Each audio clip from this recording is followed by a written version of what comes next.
is Jessica Leahy. I'm 35, I live in Revelstoke, and I'm a visual artist. I am 5'8" and 140. I'm reviewing the Blizzard Shiba 10. I feel like anybody with a race history would like this ski. It's really stiff. We tested a lot of stuff on groomers and I really liked it on the groomers. Something Blizzard does is not skip out. You cannot get these skis to skip. The men's version, the women's version, it translates and it's really nice.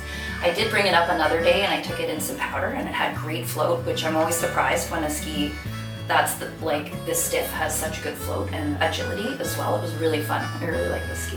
I think powder is best, but it's good everywhere. It's good in the tight trees. It's good on the groomer.